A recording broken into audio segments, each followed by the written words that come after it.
श्री हनुमान जी महाराज माता सीता का दर्शन करते हैं। मां जानकी प्राणोत्सर्ग करने के लिए जब प्रस्तुत हो गई तो हनुमान जी विचार करने लगे, अब मुझे क्या करना चाहिए। करी विचार करो का भाई, यदि वाचम प्रदास्यामि द्विजातिरिव संस्कृताम रावणम मन्यमानामाम सीता भीता भविष्यति। इसलिए अवश्यमेव वक्तव्यम मानुषम वाक्यम अर्थवत। किसी के जीवन में इतना बड़ा दुख आ जाए कि वह आत्महत्या करने को प्रस्तुत हो जाए। ध्यान से सुनना, आपके जीवन में इतनी बड़ी पीड़ा आ जाए, इतना बड़ा दुख हो जाए कि आप मरने जा रहे हो। कभी कभी होता है ना, लोग सुसाइड कर लेते हैं। यह साधारण दुख में व्यक्ति नहीं करता। जब दुख सहन करने की शक्ति भी साथ छोड़ दे तब व्यक्ति कोई ऐसा निर्णय लेता है। ऐसे महादुख के सागर में कोई डूबा हो, उस दुख से कौन बचा सकता है? का उस दुख से एक ही चीज बचा सकती है, और उस कार्य को हमें करना चाहिए। तो कौन सा कार्य है? का जो हनुमान जी ने किया। सीता जी के दुख को भगाने के लिए हनुमान जी ने क्या किया? राम जी की कथा सुनाने लगे। जो राम जी की कथा है वह जीवन के बड़े से बड़े दुख से बचा लेती है, व्यक्ति को बड़े से बड़े दुख के सागर से निकाल देती है। इसीलिए हम मानसकार भी कहते हैं, हनुमान जी महाराज राम जी के चरित्र का वर्णन करने लगे। रामचंद्र गुण वर्णई लागा, परिणाम क्या हुआ? सुनत ही सीता कर दुख भागा। किसी के दुख को भगाना हो, दुख को मिटाना हो, दुख को समाप्त करना हो तो रामचंद्र जी के गुणों का वर्णन सुनाओ। श्री जानकी जी सोचने लगी,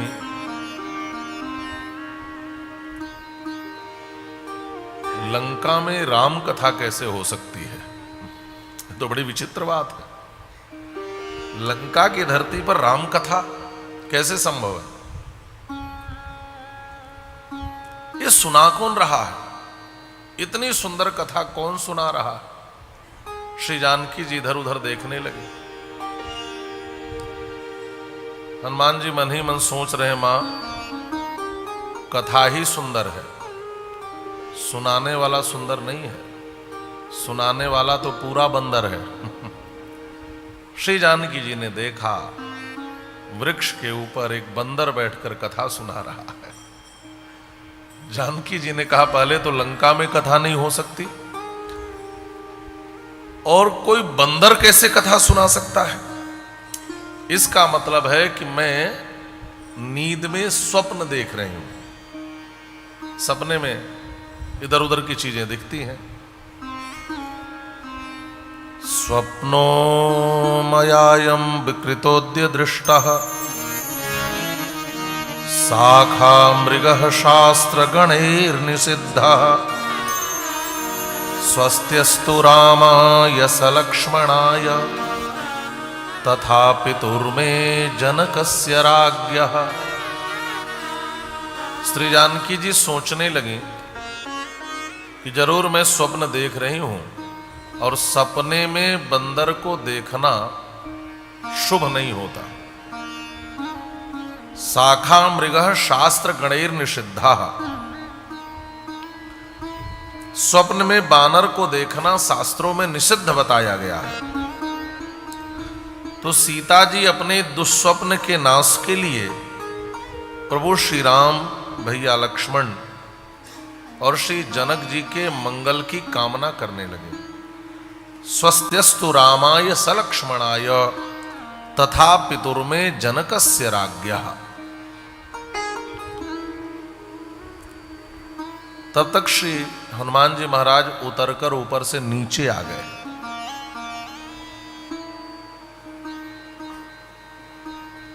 जानकी जी देख रही हैं, फिर कह रही नहीं ये सपना तो नहीं है, ये तो सच का कोई बंदर है जो पास में आ गया। तो हनुमान जी पास में आकर कहते हैं किमर्थम तव नेत्राभ्याम बारी स्रवति शोकजम, आप कौन हो और आप क्यों रो रही हो?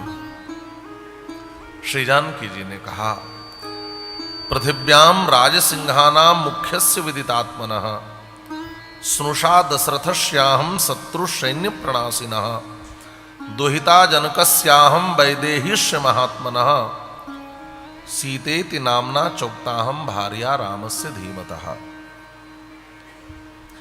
भूमंडल पर जो श्रेष्ठ राजाओं में मुख्य, जो जगत प्रसिद्ध है,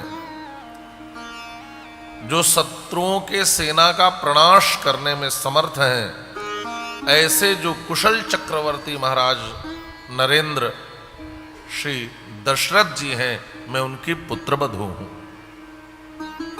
मैं महात्मा विदेहराज श्री जनक की बेटी हूं और मैं परम धीमान परम बुद्धिमान श्रीमान श्री राम की पत्नी हूं। ये मेरा परिचय है।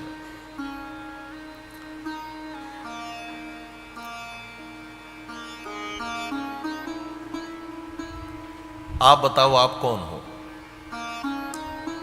तो हनुमान जी ने कहा महात्मा अहम रामस्य संदेशात देवी दूतस्तवागतः वैदेही कुशली रामः सत्वाम कौशलमब्रवीत। मैं श्री रामचंद्र का दूत हूं। श्री राम जी स्वयं कुशली हैं, ये भी समाचार दे दिया कि राम जी कुशल से हैं और उन्होंने आपका कुशल समाचार लेने के लिए मुझे यहां पर भेजा है। मैं राम जी का दूत हूं। राम दूत मैं मातु जानकी सत्य शपथ करुणा निधान की। मैं राम जी का दूत हूं। श्री जानकी जी ने कहा मैं समझ गई, तुम रावण हो। अरे रावण, तुझे लाज नहीं लग रही है? एक बार तो सन्यासी बनकर मुझे ठगा और आज एक बानर बनकर के मुझे फिर से वंचित करने आया है। दूर हट जा, मेरे पास भी मत आ, मैं समझ गई तू रावण हो। हनुमान जी कहते हैं नहीं भैया, मैं सचमुच का बानर ही हूं, मैं रावण नहीं हूं। लेकिन जानकी जब कोई एक बार ठग जाए ना एक किसी से, तो मेरे बड़ा सावधान रहता है।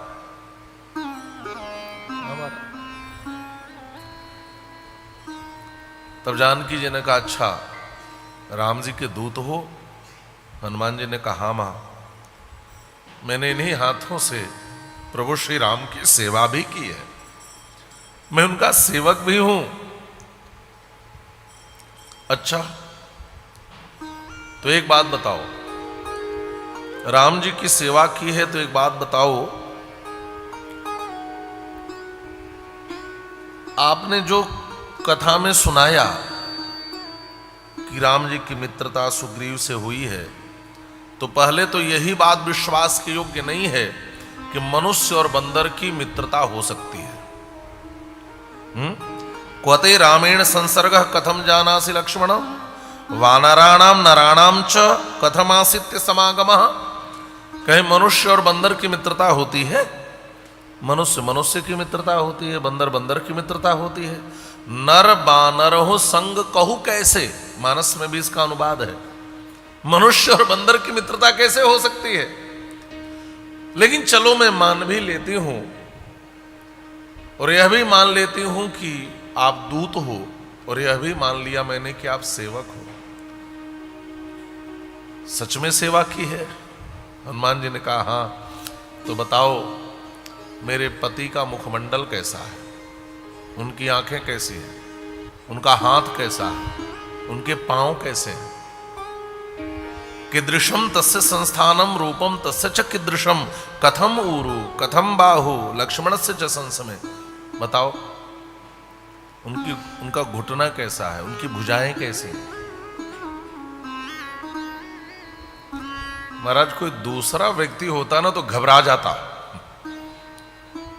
एक तो आया हो सहयोग के लिए और इतनी कठोर परीक्षा। रामचरितमानस में तो बस इतना सुनना था, राम दूत में मातु जानकी सत्य शपथ करुणा निधान की।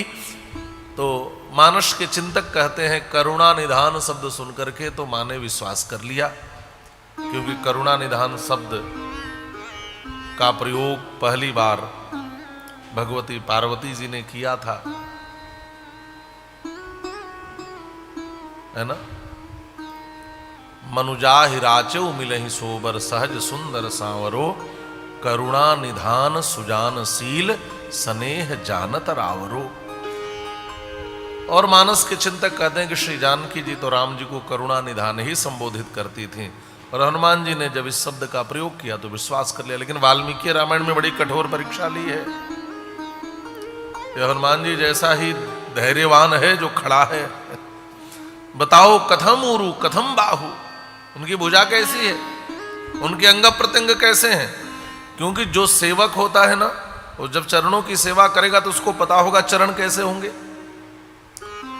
और फिर हनुमान जी ने हाथ जोड़ करके जो राम जी के अंग प्रत्यंगों का वर्णन किया है, हाँ मैं सब बताऊंगा। राम कमलपत्राक्षः पूर्णचंद्र निभाननः रूपदाक्षिण्य संपन्नः प्रसूतो जनकात्मजे। रामः कमलपत्राक्षः, राम जी के नेत्र कमल की तरह है, उत्फुल्ल कमल की तरह है। राम जी का जो मुखमंडल है वह पूर्ण चंद्रमा के समान आह्लादक है। वो तो जन्म से ही रूप दाक्षिण्य संपन्न प्रसूतो जनकात्मजे, वह तो जन्म काल से ही रूपवान है, जन्म काल से ही सुंदर है। और श्री ठाकुर जी के अंग प्रत्यंगों का बड़ा सुशोभन वर्णन यहां पर है। बस आप इतना समझ लें कि राम जी के हर अंग का वर्णन किया है।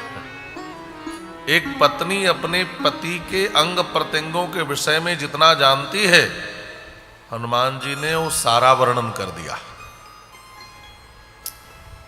श्री जानकी जी को महान आश्चर्य हुआ। इसका मतलब है कि सेवक भी अपने स्वामी के अंग प्रत्यंगों से उतना परिचित होता है जितना पत्नी परिचित होती है। इतना सुनना था कि जानकी जी की आंखों से आंसू निकल आए, लेकिन ये आंसू पीड़ा के नहीं है, हर्ष के हैं। अतुलम च गता हर्षम प्रहर्षेण तु जानकी नेत्राभ्याम वक्रपक्ष्माभ्याम मुमोचा नंदजम जलम। इस वर्णन को सुनकर जानकी जी को पूर्ण विश्वास हो गया, उनकी सारी शंका निरस्त हो गई, उनकी आंखों से आनंदाश्रु बहने लगे। तब श्री हनुमान जी ने एक और कार्य किया। हनुमान जी ने जो मुद्रिका राम जी ने दी थी वो पकड़ाई। अब देखिए यह अंतर है श्री रामचरितमानस में और वाल्मीकि रामायण में। मानस में मुद्रिका ऊपर से गिराई है। अब कुछ तो समालोचक यह भी कहते हैं कि राम नाम अंकित मुद्रिका को ऊपर से गिराना तो राम नाम का अपमान है। लेकिन अपमान तो तब है जब वह मुद्रिका जमीन पर गिरी होती। लेकिन जानकी जी ने तो उसको ऊपर ही ले लिया था, इसलिए अपमान कैसे हो सकता है। फिर भी लोग अपने अपने ढंग से चिंतन करते हैं।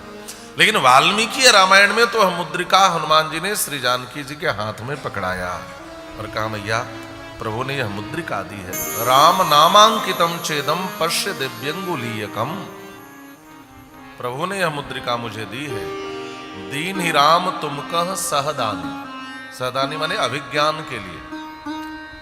अभिज्ञान किसे कहते हैं?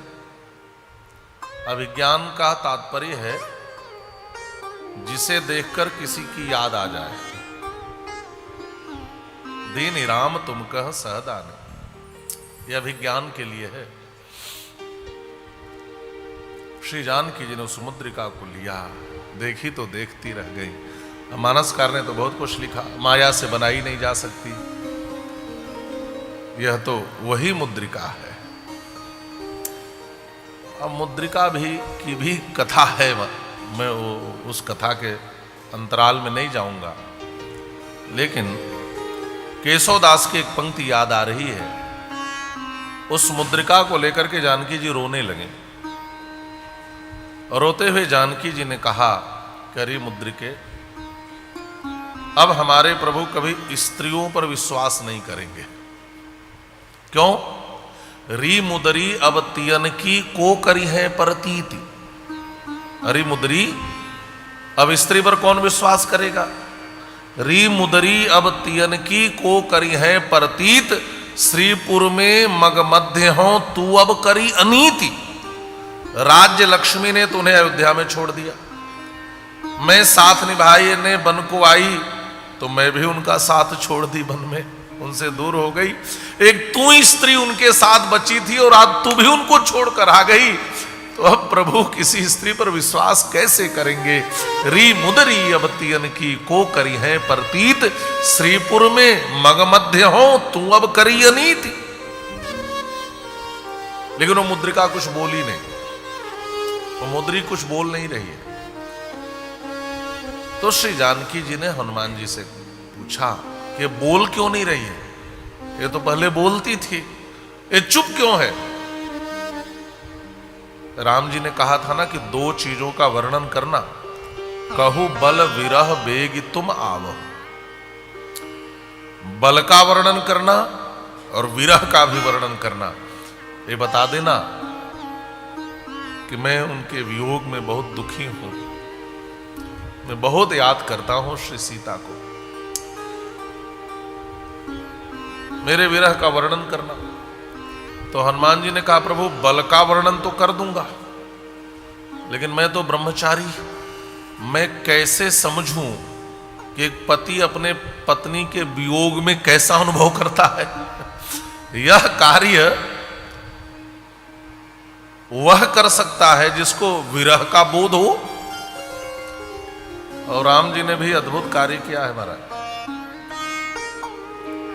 पुष्प वाटिका में संयोग श्रृंगार का वर्णन है और अशोक वाटिका में वियोग श्रृंगार का वर्णन है।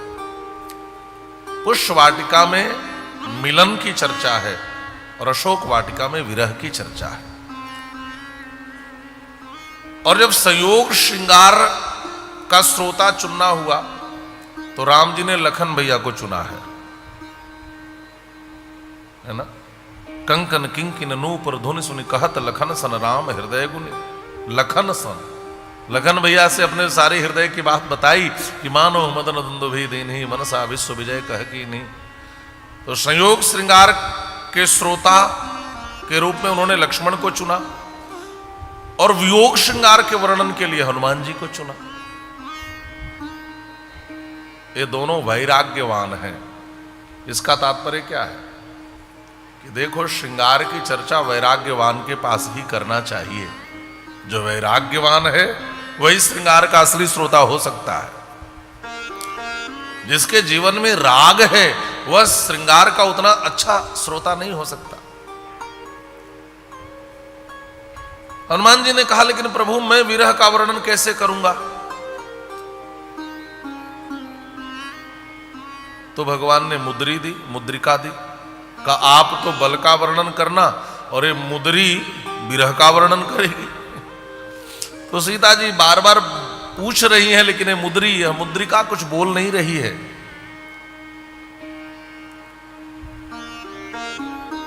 पूछा हनुमान जी से बोल क्यों नहीं रही है? तो हनुमान जी ने कहा मां आप इसकी संज्ञा मुद्रिका समझ रही हैं, आप मुद्री संबोधन कर रही हैं, आप मुद्रिके कह रही हैं, इसलिए नहीं बोल रही है। अब देखिए क्या सुंदर विरह का वर्णन है। क्यों नहीं बोल रही है? हनुमान जी कहते तुम पूछत कह मुद्रिके मौन होत यही ठाम। तुम पूछत कह मुद्रिके मौन होत यही ठाम। तुम बिन या कह पदवी दई कंगन की पदवी दई तुम बिन या कह राम। तुम पूछत कह मुद्रिके मौन होत यही ठाम। कंगन की पदवी दई तुम बिन या कह राम। जब आप प्रभु से दूर आ गई तो प्रभु आपके वियोग में न सो पाते हैं, न खा पाते हैं, न रह पाते हैं। आपके वियोग में इतने दुबले हो गए हैं, इतने दुबले हो गए हैं कि जिसको अंगुली में अंगूठी की तरह पहनते थे उस मुद्रिका को हाथ में कंगन की तरह पहनने लगे। इतने दुबले हो गए हैं राम जी।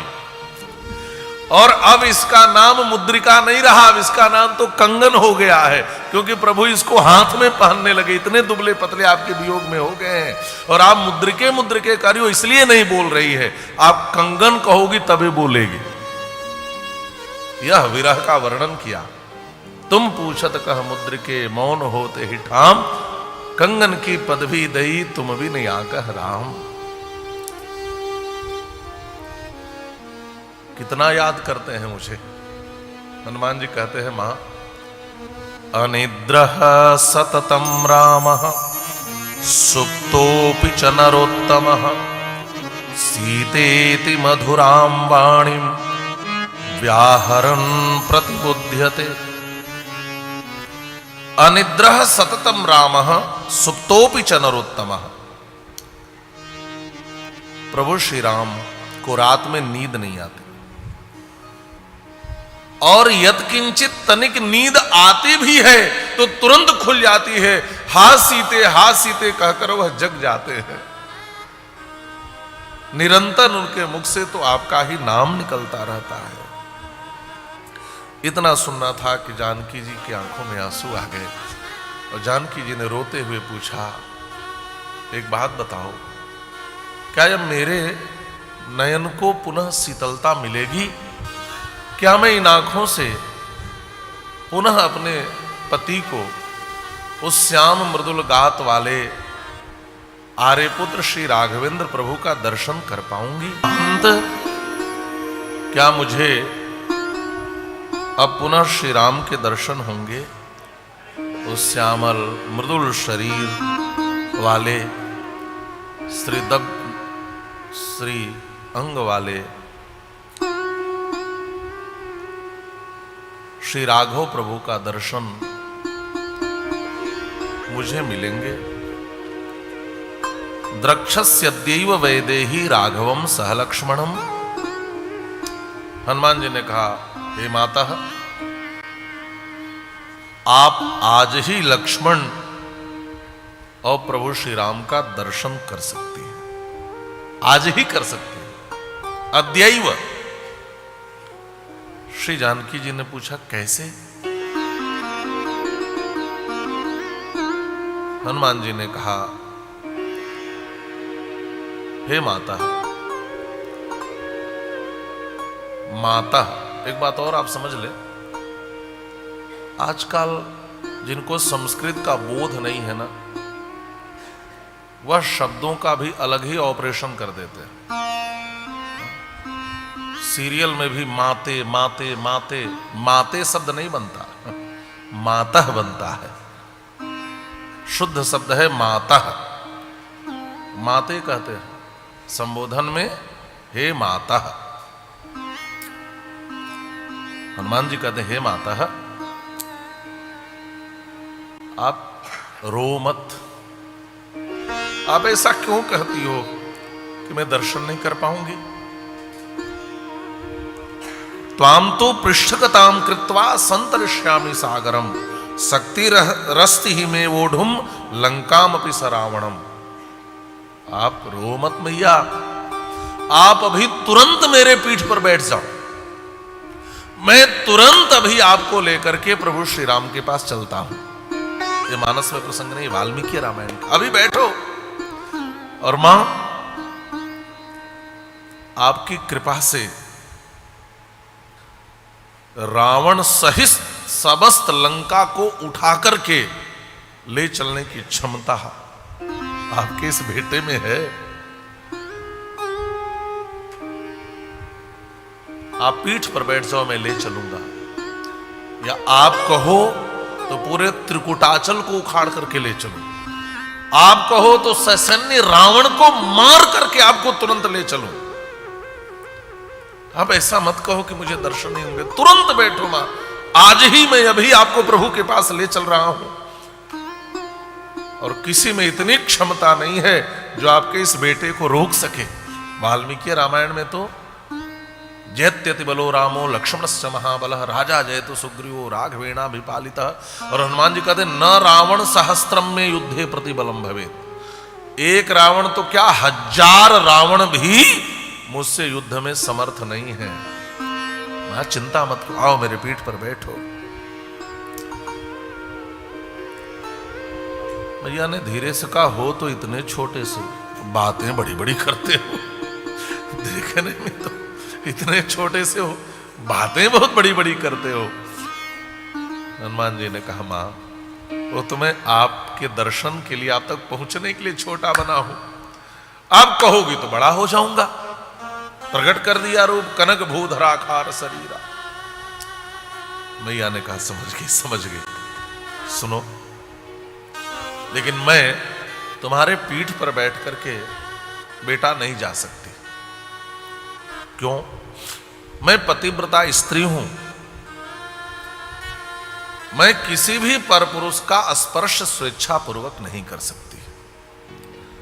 रावण भी मुझे लाया है तो जबरदस्ती लाया, पकड़ कर लाया। और जो महत्वपूर्ण बात है, संवाद तो सब लंबे लंबे हैं, महत्वपूर्ण बात जो है, सीता जी भी चाहती तो रावण को मार देते, कहती है ना, मार दूंगी, भस्म कर दूंगी। और वह जानती हैं कि इस मेरे बेटे में इतनी क्षमता है कि भी रावण को मार देगा। ये हनुमान जी कोई मिथ्या प्रलाप नहीं कर रहे हैं, इनमें इतनी क्षमता है, ससैन्य खानदान सहित मार देंगे रावण को।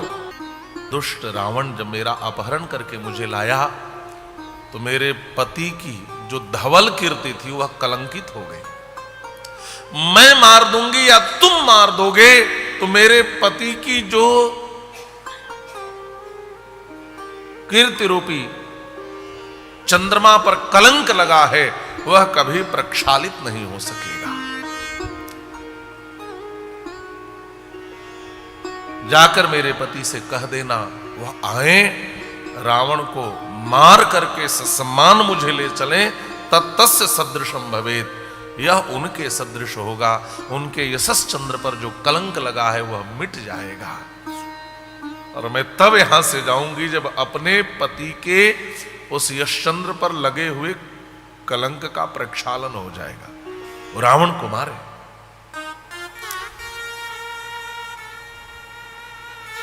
और श्री हनुमान जी महाराज को मैया ने बड़ा सुंदर आशीर्वाद दिया है।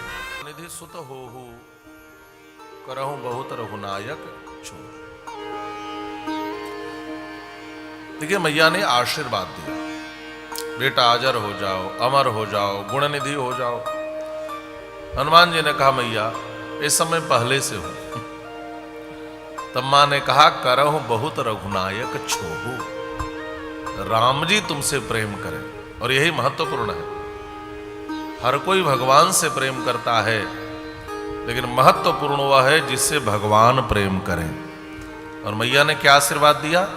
करहु बहुत रघुनायक छोहु। एक बात और है, मां जब तक नहीं कहती तब तक पिता पूर्ण रूपेण किसी को पुत्र कैसे स्वीकार कर सकता है? मां ही तो बताती है मेरा बेटा है। और आज मां ने सुत कहा और यह भी कहा कि प्रभु आपसे बहुत छोह करेंगे, स्नेह करेंगे, प्रेम करेंगे। हनुमान जी महाराज प्रसन्न हो गए। अब यह हनुमान जी ने कहा है अभिज्ञानम प्रयच्छत्वम जानी आदराघो हितत्। मां मुझे कोई अभिज्ञान दे दो, मां तो मोहि दीजिए कछु चीन्हा जैसे रघुनायक मोहि दीन्हा। तो श्री सीता जी ने चूड़ामणि उतार तब दयो, चूड़ामणि दी है। ततो वस्त्रगतम मुक्त्वा दिव्यम चूड़ामणिम शुभम प्रदेयो राघवायेति सीता हनुमते ददौ। श्री जानकी जी ने अपने वस्त्र में बंधी हुई, वस्त्र में बांध करके रखी थी, ऐसा यहां लिखा है। उस दिव्य चूड़ामणि को निकालकर हनुमान जी के हाथ पे रख दिया और कहा, बेटा यह दे देना, इसको देखेंगे तो उनको मेरी मां की भी याद आएगी, मेरे पिता की याद आएगी, अपने पिता की भी उनको याद आएगी और मेरी भी याद आएगी। क्योंकि ये जो चूड़ामणि है, यह जो मणि है, यह कई लोगों से जुड़ी हुई है। मणिम दृष्ट्वा तु रामे वही त्रयाणाम संस्मरिष्यति, 3 लोगों का स्मरण होगा। वीरो जनन्या मम च राज्ञो दशरथ से च, मेरी जननी माने मां की, पिता की, महाराज दशरथ की, और फिर मेरी तो आएगी ही, 3 लोगों के साथ मेरी भी। क्यों? अब यहां पर जो टीकाकार है उन्होंने बड़ी सुंदर बात लिखी है। पाणी ग्रहण काले, पाणी ग्रहण काल में माता सुनैना महाराज श्री जनक के हाथ पर रख करके इस मणि को विवाह के समय महाराज दशरथ की आंखों में मेरी याद तो आ ही जाएगी, इसलिए इसको देना। लेकिन सुनो, इसके साथ में तुम्हें एक घटना सुनाती हूं, श्रेष्ठ अभिज्ञान है, उसको जाकर के उनको सुना दोगे तब वह पूर्ण विश्वास कर लेंगे कि आप मुझसे मिलकर गए हो। यदि आप भी केवल मुद्रिका लेकर आए होते तो मैं भी विश्वास नहीं करती, लेकिन जब आपने मुझे प्रभु के अंग प्रत्यंगों का वर्णन सुनाया तो मैंने विश्वास किया। वैसे ही केवल इस मणि को देखकर प्रभु विश्वास करें, उसकी अपेक्षा में एक घटना सुनाती हूं, जो घटना केवल उनको और मुझे को पता है। अब देखिए, उस जयंत की कथा का वर्णन वाल्मीकि रामायण के सुंदर कांड में है।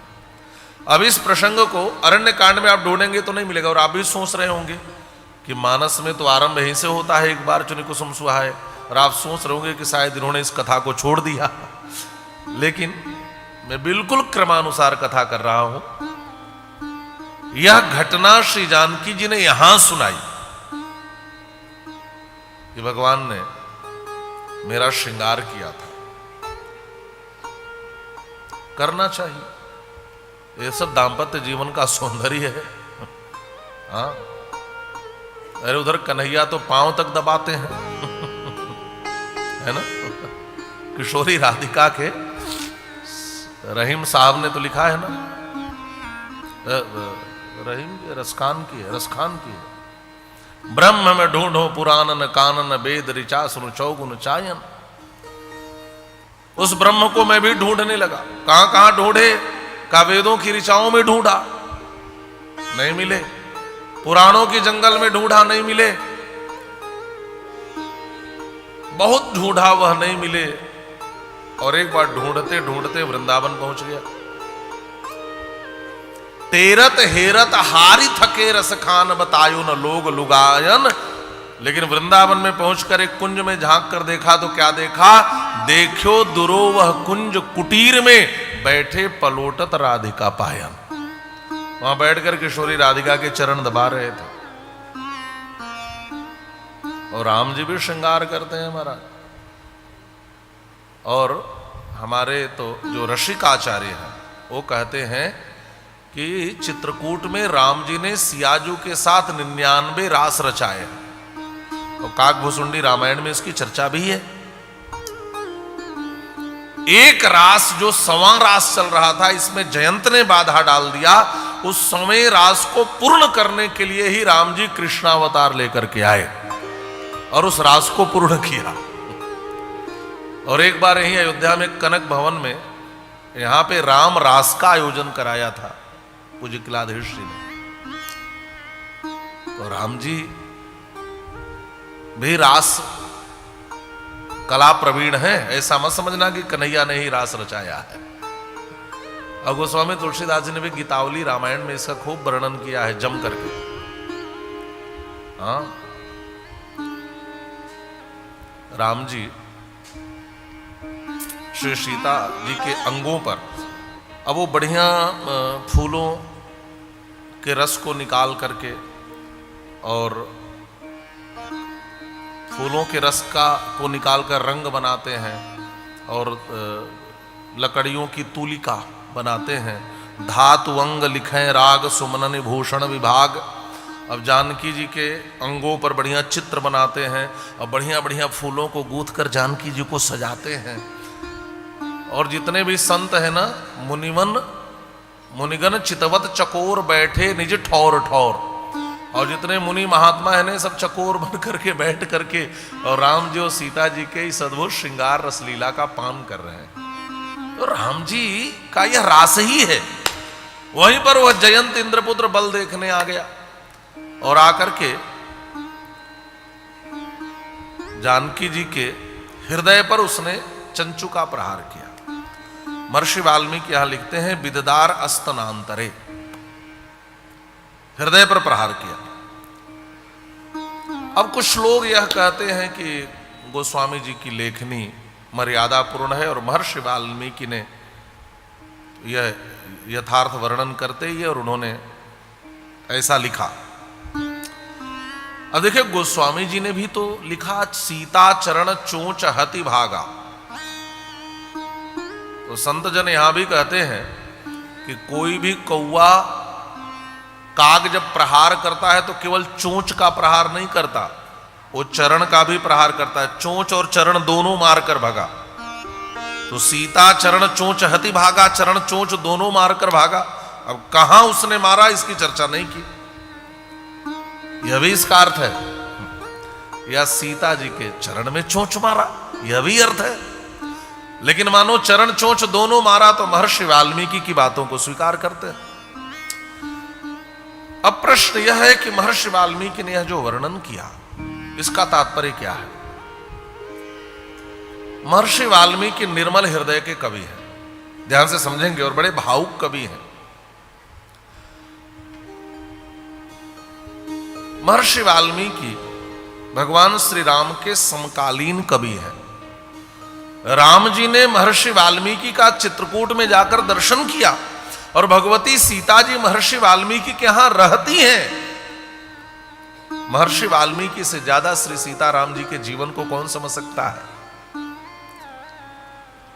लेकिन पहली बात तो यह है कि ऐसे शब्दों का प्रयोग सुनकर यदि हमारे मन में कोई दोष आता है तो हमारे मन का दोष है, इन आचार्यों का कोई दोष नहीं है। आप श्रीमद् भागवत महापुराण में पढ़े, रास पंचाध्यायी तो पढ़े होंगे, उसमें जो महत्वपूर्ण गोपी गीत है उसका अंतिम श्लोक क्या है? यत्ते सुजात चरणाम्बुरुहं स्तनेषु भीताशनैः प्रियदधि महि कर्कशेषु तेनाटवीमटसि तद्व्यथतेन किंस्वित् कुरुपादिभिर्भ्रमति धीर्भवदायुसाम्नः। क्या कह रही है गोपियां? और कहते हैं कि अंतिम श्लोक तो किशोरी राधिका ने गाया है। क्या कह रही है? कह रही है कि आपके जो चरणारविंद हैं यह जन्म से ही बड़े सुकोमल हैं, श्याम सुंदर, और इनको हम अपने वक्षस्थल पर रखने से इसलिए डरती हैं कहीं हमारे कठोर वक्ष से आपके सुकोमल चरण को चोट न लग जाए। यते सुजात चरणाम्बुरुहं स्तनेषु भीतासनै प्रियदधि महि कर्कशेषु तेनाटवी मटसि तद्व्यथतेन किंस्वित्। वही सुकोमल चरणारविंद इस अटवी में भटक रहे हैं, कुरुपादि भी कंकड़ों पर पत्थरों पर, क्या उन सुकोमल चरणों को चोट नहीं लगती होगी? इसलिए हे श्याम सुंदर, ऐसे जंगल में भटको मत, भागो मत, हमारे पास आ जाओ। तो क्या इस वर्णन को सुनकर मन में दोष आता है? एक आचार्य की रचना जो नित्य लोग गाते हैं, और दक्षिण भारत में तो हर मंदिर में, कमला कुछ चूचुक कुंकमतो नियतारुणिता तुन नीलतनो कमलायत लोचन लोकपते विजयी भव वेंकट शैलपते। भगवान वेंकटेश भगवती लक्ष्मी के साथ कैसे बैठे हैं? कमला कुछ चूचुक कुंकमतो नियतारुणिता तुन नीलतनो। तो आचार्यों ने तो खूब वर्णन किया है, और यदि इस वर्णन को सुनकर आपके मन में कोई दोष आता है तो दोष आपके मन का है, ऐसे वर्णन का नहीं है। महर्षि वाल्मीकि को गोस्वामी तुलसीदास जी के रूप में क्यों आना पड़ा?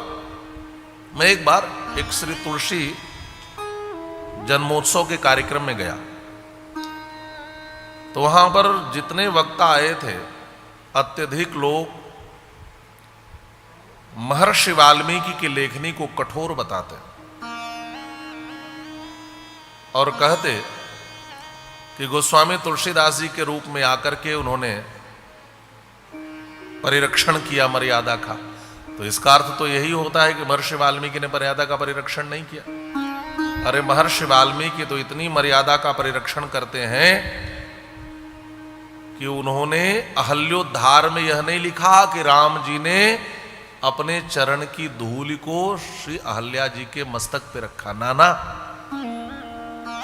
दर्शन मात्र से अहल्या जी का उद्धार हो गया, इतना मर्यादा का परिरक्षण।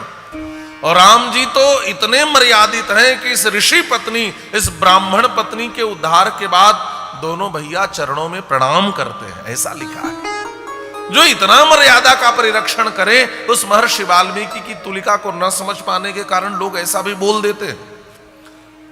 और पंक्ति कौन सा उद्धृत करते हैं? श्री नाभा गोस्वामी की रचना है भक्तमाल, और बड़ी प्यारी पंक्ति है। हालांकि भविष्य पुराण में भी यह है, वाल्मीकि तुलसीदास कलौ देवी भविष्यति। महर्षि वाल्मीकि ही गोस्वामी तुलसीदास जी के रूप में आए, लेकिन नाभादास जी महाराज ने जो शब्द रखा है वो बड़ा अद्भुत शब्द है। महर्षि वाल्मीकि गोस्वामी जी के रूप में क्यों आए? कहा कलि कुटिल जीव निस्तार हित वाल्मीकि तुलसी भयो। कली के कुटिल जीवों के निस्तार के लिए। तो मैंने वहां पर भी कहा था और आज फिर कह रहा हूं कि कुटिल शब्द का प्रयोग किया तो एक अर्थ यह भी है कि जिनके हृदय में कुटिलता आ गई हो। ये कलयुग के कुछ ऐसे जीव हैं जो इन शब्दों को सुनते हैं तो उनके मन की जो कुटिलता है, ऐसे कुटिल जीवों के लिए तो श्री रामचरितमानस है। लेकिन जिनका हृदय निर्मल है, जिनके हृदय में कोई कुटिलता नहीं है, वह ऐसे आचार्यों की तुलिका को ठीक से समझ सकते हैं। अब थोड़ा इस पर विचार करें कि महर्षि वाल्मीकि कहते हैं श्री सीता जी की, यहां सुना रही है हनुमान जी को कथा कि मेरे हृदय पर उसने प्रहार किया, विददार स्तनांतरे, मध्य में हृदय पर प्रहार किया। और गोस्वामी जी भी कहते हैं चला रुधिर रघुनायक जाना। तो राम जी श्री जानकी जी के क्रोध में गोद में सिर रखकर सो रहे हैं, और यदि चरण में चोंच मारा हो तो रक्त की धारा किधर बही होगी कि राम जी समझे। और गोद में कोई सिर रखकर सोए, ऊपर से नीचे खून की धारा आई होगी तभी तो राम जी उठे। महर्षि वाल्मीकि ऐसा प्रयोग करते हैं शब्द का। इसका तात्पर्य क्या है? का देखो, दोनों भक्त कवियों का, दोनों आचार्यों का एक ही उद्देश्य है, भगवान की करुणा का वर्णन करना। ध्यान से सुनना, ये जो जयंत प्रसंग है ना, ये भगवान श्री राम की कृपालुता, दयालुता और करुणा को प्रकट करने वाला प्रसंग है। जयंत ने चरण में चोंच मारी, राम जी ने क्षमा किया, और जयंत ने जानकी जी के हृदय में चोंच मारा, इसके बाद भी राम जी ने क्षमा किया। बड़ा दयालुता का उदाहरण कौन सा है? बड़ा कृपालुता का उदाहरण कौन सा है? इतना बड़ा अपराध करने के बाद भी राम जी ने क्षमा कर दिया, यह बड़ी कृपालुता का उदाहरण है, बड़े करुणा का उदाहरण है।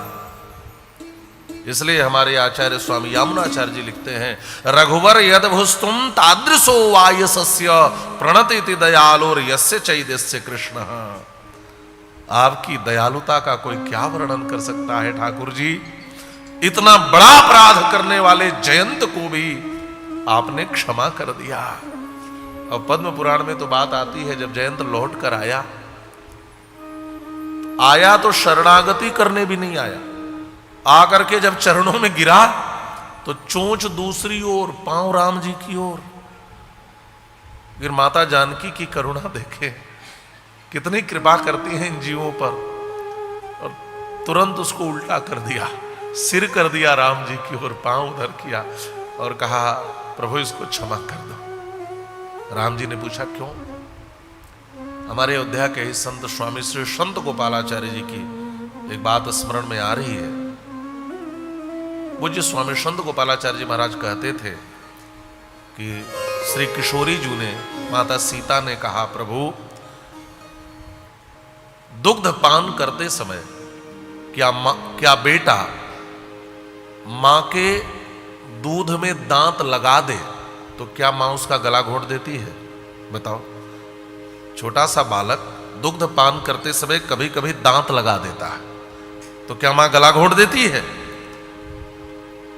ये तो जगत जननी है और कहती है प्रभु ये तो बेटा है, पुत्र है, स्वाभाविक है, इसको क्षमा कर दो।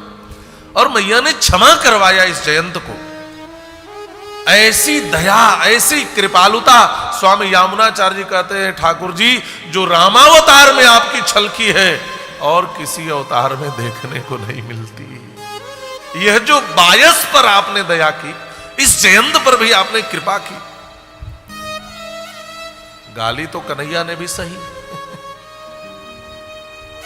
100 गालियां सही, लेकिन बाद में गला तो काट ही दिया।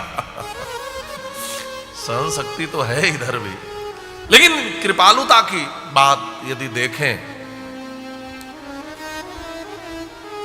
और हमारे संत तो बड़ा आनंद भी लेते हैं महाराज। कहते देखो पूतना दूध पिलाने आई है ना, कन्हैया ने मोक्ष दे दिया, और उनकी कृपालुता का वर्णन सुनकर के सुखदेव जी भागवत पढ़ने आ गए, है ना। अहो बकीयं स्तन कालकूटम जिघांसया पाये दप्य साध्वी लेबे गतिम धातृचिताम ततुन्यम कम वा दयालुम शरणम ब्रजेम। क्या दयालुता है। लेकिन हमारे अयोध्या के संत कहते हैं दूध पिलाने वाली को मोक्ष दिया, यदि आप इस दयालुता पर रीझ रहे हो तो पिलाने आई थी तब मोक्ष दिया, यहां तो ताड़का खाने आई थी फिर भी मोक्ष दे दिया। इस दयालुता को देखो, क्या कृपा छलकी है रामावतार में ठाकुर जी आपकी। ऐसी कृपालुता तो और अवतारों में नहीं दिखती है। रघुवर यद्भुस्तम तादृशो वायसस्य प्रणतिति दयालुर यस्य चैद्यस्य कृष्णः।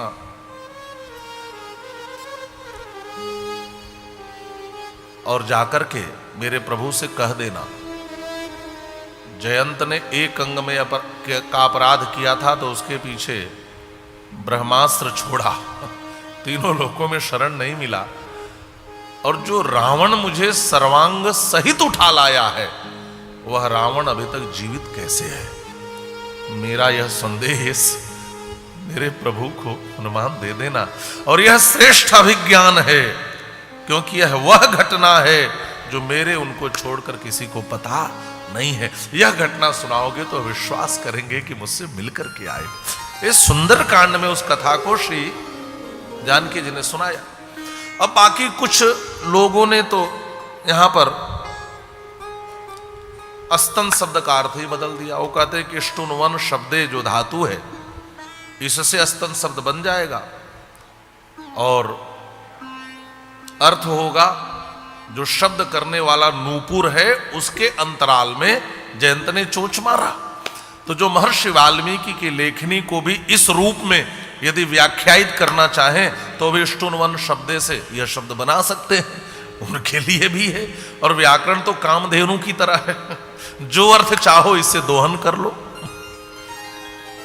कहने वाले ने तो यहां तक कह दिया सर्वे सर्वार्थवाचका, सभी शब्द से सभी अर्थ का दोहन हो सकता है यदि व्याकरण का गंभीर ज्ञान हो तो।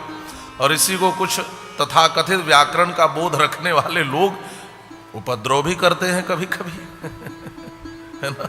शास्त्रों का ऐसा चीर फाड़ करते हैं। तो यह श्रेष्ठ विज्ञान है, इसको जाकर प्रभु को सुनाना। आशीर्वाद दिया है हनुमान जी को। अच्छा एक बात है, माने आशीर्वाद के समय जो शब्द का प्रयोग किया, अजर अमर गुण निधि सुत हो, सुत कहा, बेटा कहा। अच्छा एक बात है, बेटा कितना भी बड़ा हो जाए ना, मां के पास आए तो उसे भूख लगती है, स्वाभाविक है, भूख लगती है कितना भी बड़ा हो जाए।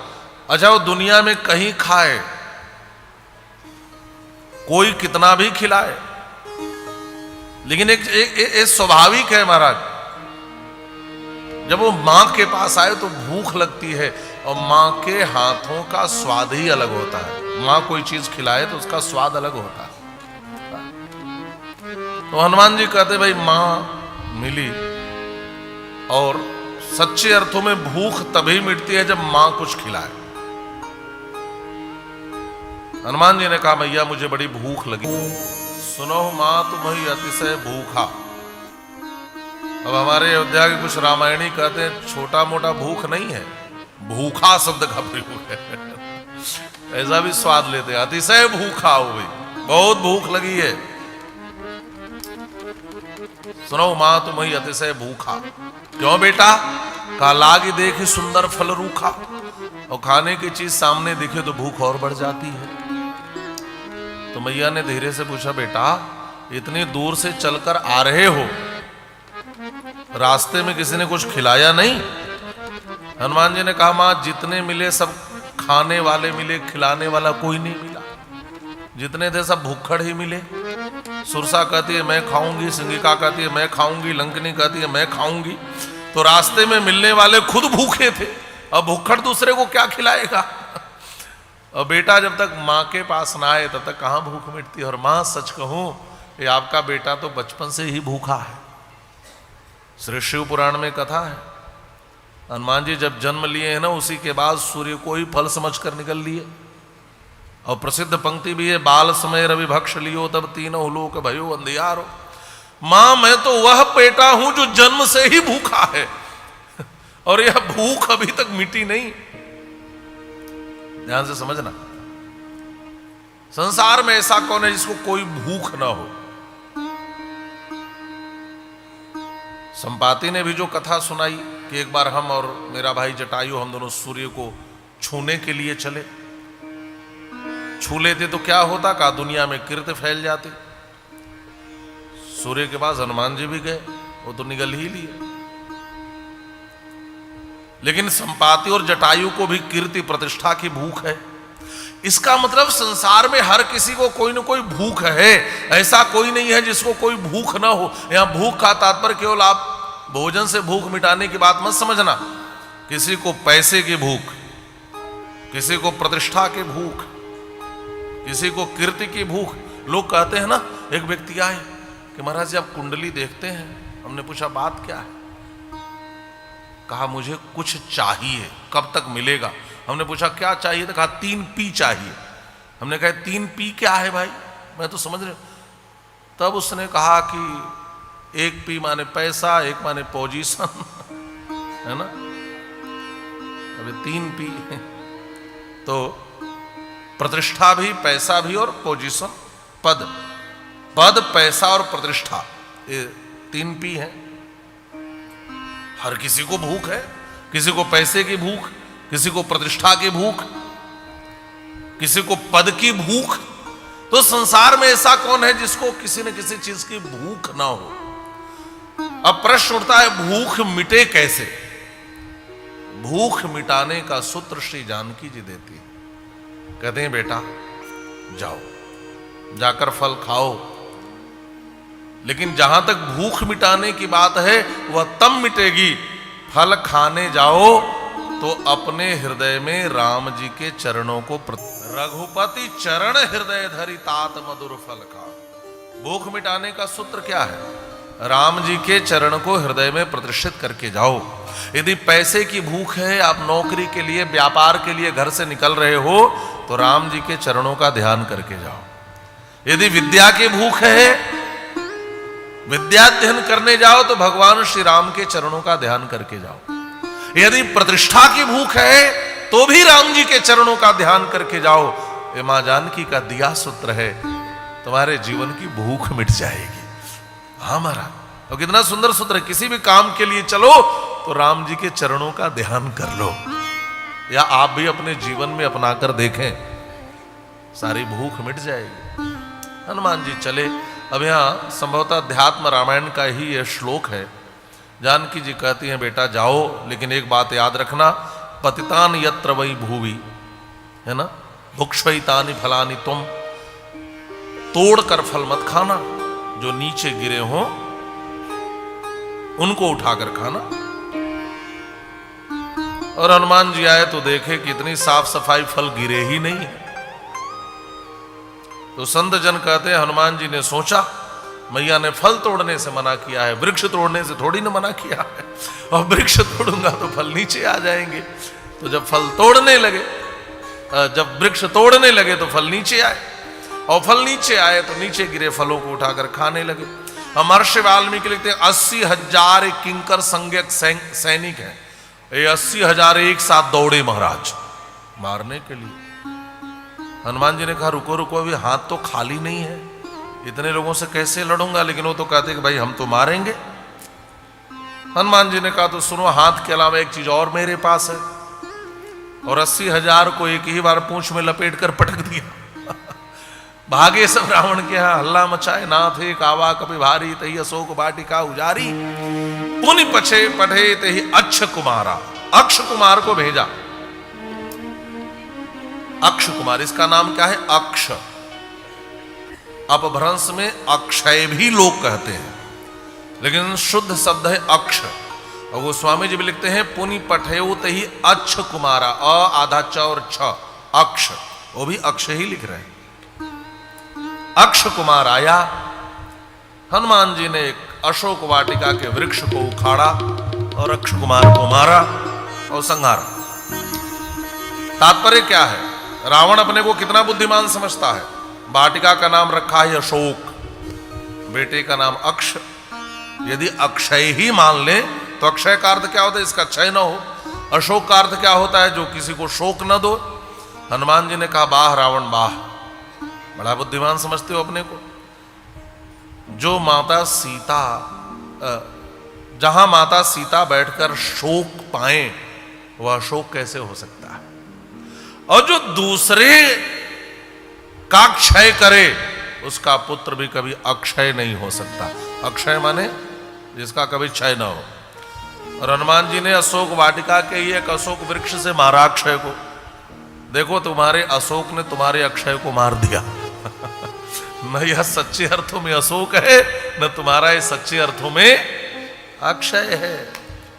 और जो धूम मचाया है हनुमान जी ने महाराज, हाँ, राजस्थान में लोग तो बड़े आनंद के साथ गाते हैं। जम्बूमाली के मरने के बाद रावण के मंत्री के 7 पुत्र भेजे गए, उनको भी मार दिया। फिर बड़े ये सेनापति भेजे गए, विरूपाक्ष, यूपाक्ष, दुर्घर, प्रघस, भाष्कर्ण, ये 5 सेनापति आए। हनुमान जी ने इनको भी मारा, अक्ष कुमार को मारा। तब अंत में मेघनाथ को भेजा। ये साधारण बानर नहीं लग रहा।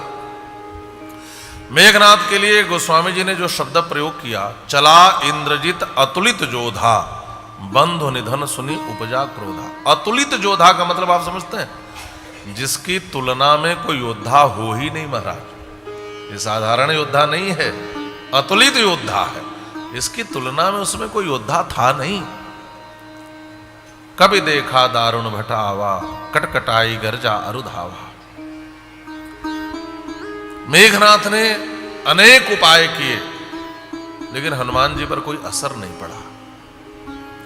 अंत में इंद्रजित ने ब्रह्मास्त्र का प्रयोग किया। ब्रह्म अस्त्र ते ही साधा, कपि मन कीन्ह विचार, जौन ब्रह्म सर मान्यो, महिमा मिटै अपार, महिमा मिटै अपार।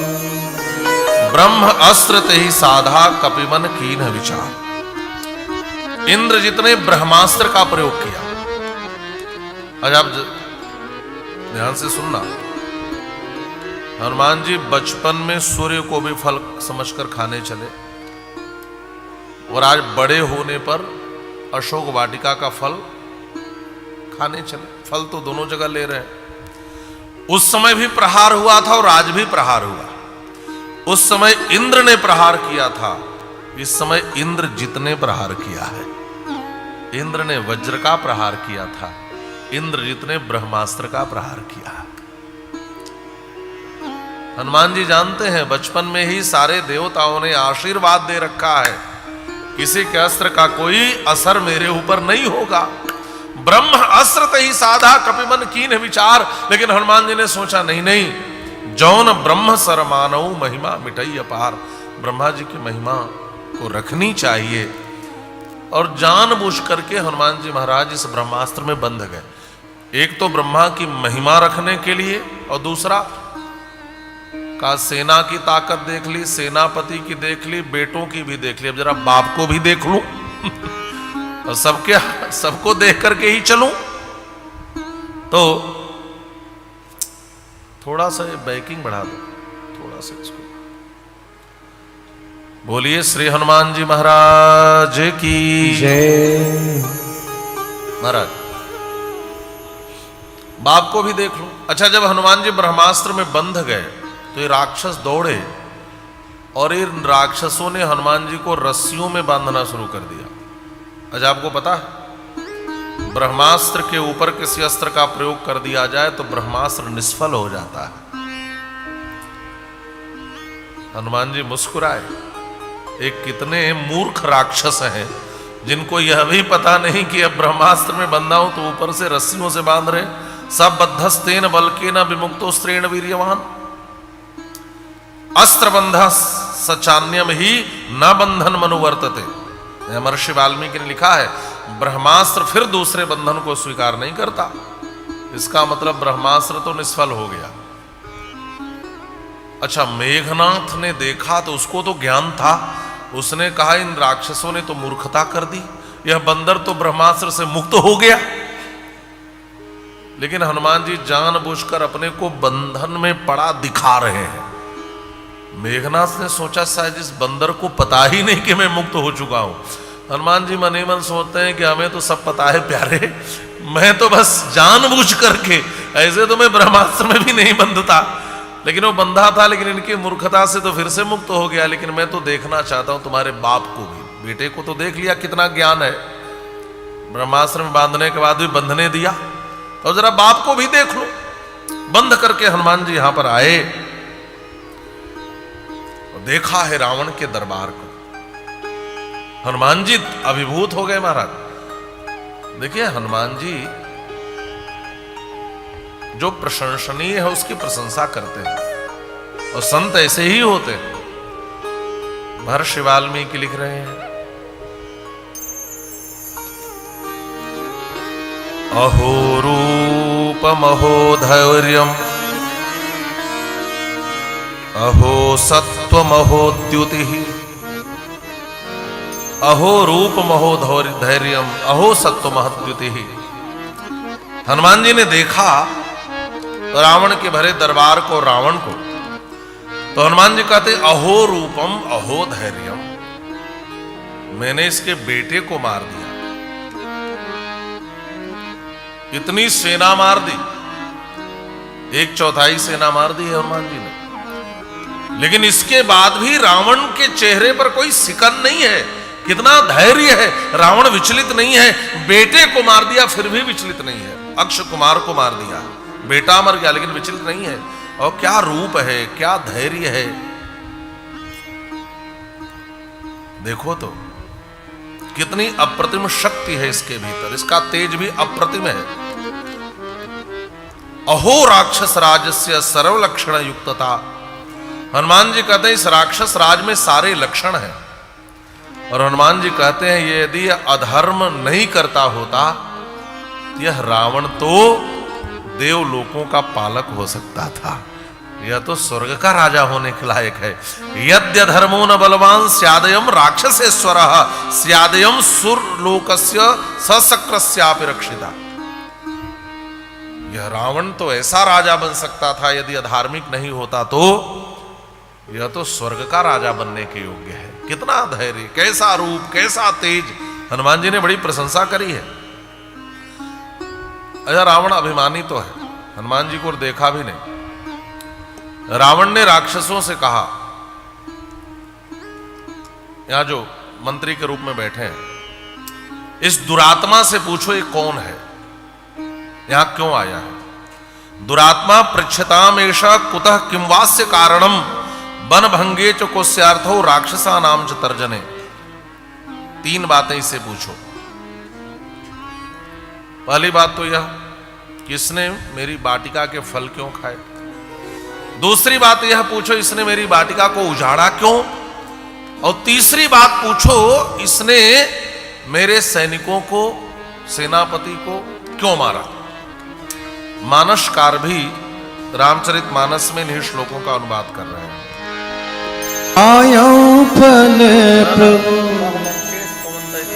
कह लंकेश कवन तय कीसा, कही के बल घाले बन खीसा।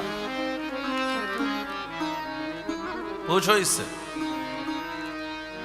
हनुमान जी ने बहुत विनम्रता के साथ उत्तर दिया, जातिरेव ममत्वेषा वानरो हमिहागतः दर्शने राक्षसेन्द्रस्य तदिदं दुर्लभम मया।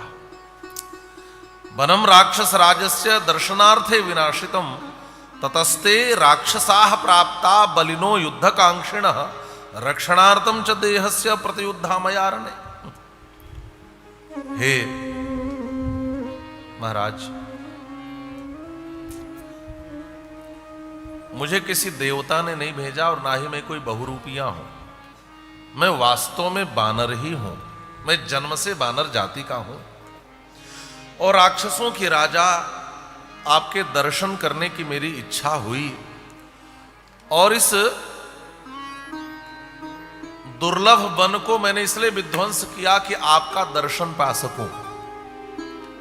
और महाराज, भूख लगी थी इसलिए आपके वन का फल खा लिया। और जैसा कि मैंने निवेदन किया, मैं बंदर हूं, तो बंदरों का एक स्वभाव होता है, वो खाने पीने के बाद थोड़ा कुछ तोड़ फोड़ करते हैं। तो एक कपि का स्वभाव है, इसलिए मैंने वृक्षों को तोड़ दिया। लेकिन स्वामी, मैंने ऐसे किसी को नहीं मारा। आत्मरक्षा का अधिकार सबको है, चाहे इस समय का संविधान हो, चाहे उस समय का संविधान हो कहीं का। रक्षणार्थम च देहस्य प्रतियुद्धामयारणे। अपना देह तो सबको प्रिय होता है और मैंने उसी को मारा जो मेरे देह को नुकसान पहुंचाने आ रहा था। तो आत्मरक्षा में मैंने प्रहार किया। अब किसी की मृत्यु होगी तो मेरा क्या दोष। श्री हनुमान जी ने क्या कहा, खायो फल प्रभु लागी भूखा, कपि स्वभावते तोरेहु रूखा। सबके देह परम प्रिय स्वामी, मारहि मोहि कुमारक गामी। और जिन मोहि मारा ते मैं मारे। जिन्होंने मुझे मारा उनको मैंने मारा। और ते ही पर बांधेउ तनय तुम्हारे। अभी एक बदला बाकी है।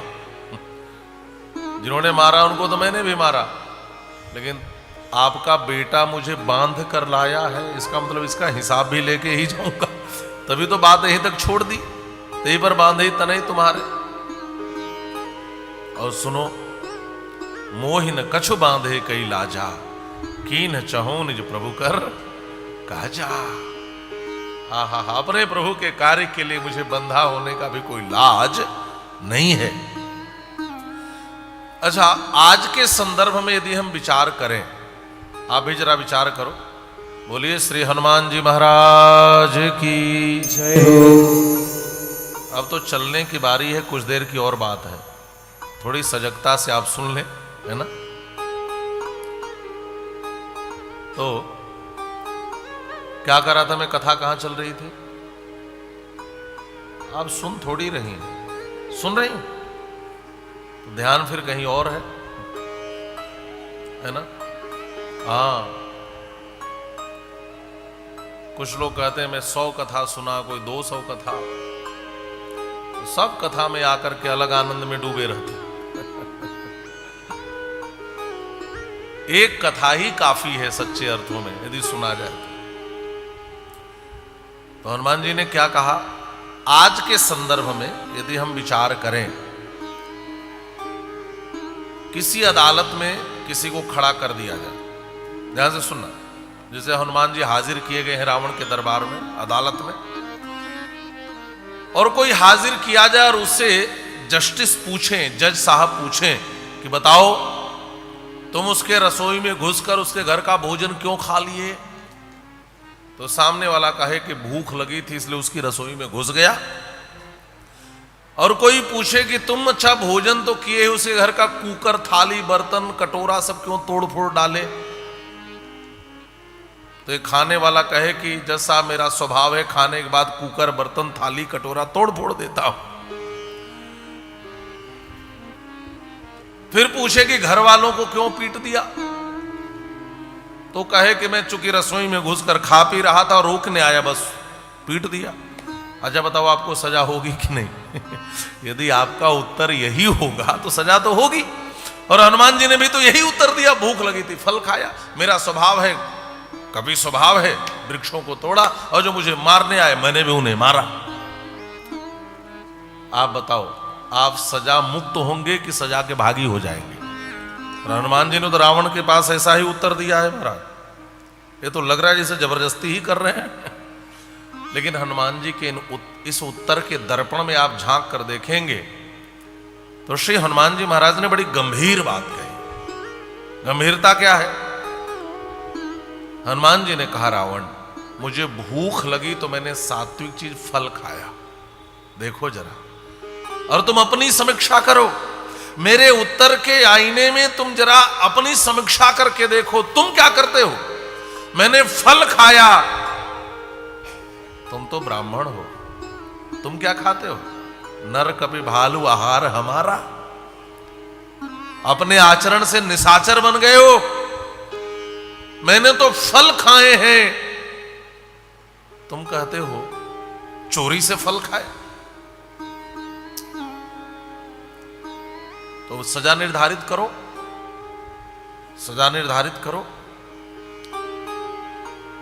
मेरा तो स्वभाव है, मैं बंदर हूं वृक्ष तोड़ना, लेकिन तुम तो ब्राह्मण हो।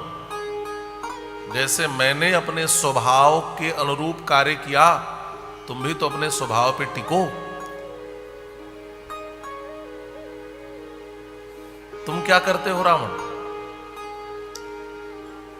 कितने नगर, कितने शहर, कितने लोगों के घर उजाड़ देते हो। मैंने तो केवल वाटिका उजाड़ी है, तुम तो नगर का नगर उजाड़ देते हो। मैंने भूख लगने पे चोरी करके फल खाया, तुम तो बिना भूख के मनुष्यों को, बंदरों को, सबको खाते रहते हो। और सुनो,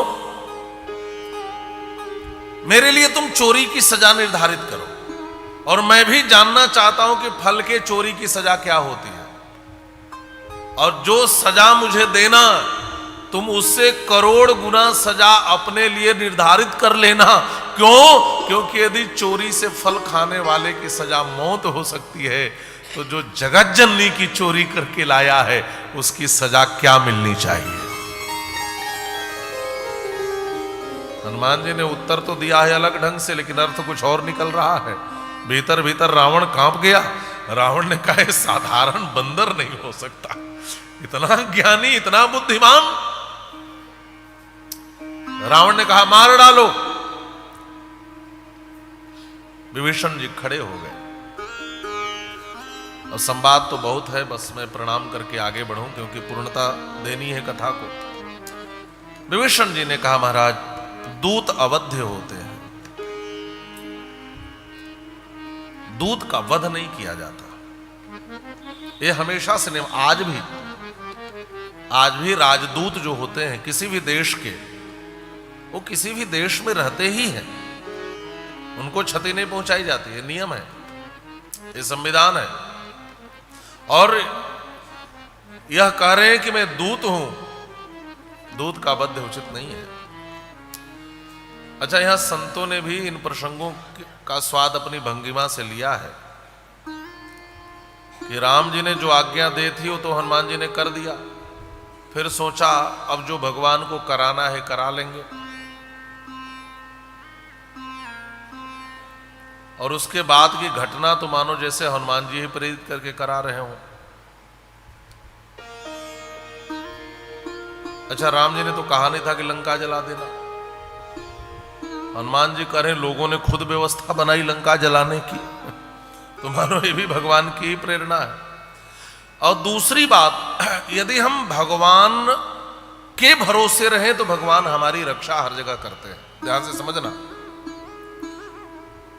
अच्छा, हनुमान जी को बिल्कुल पता नहीं है, भाई मानस में तो विभीषण से मिल भी चुके हैं, लेकिन वाल्मीकि रामायण में कोई मुलाकात नहीं हुई है।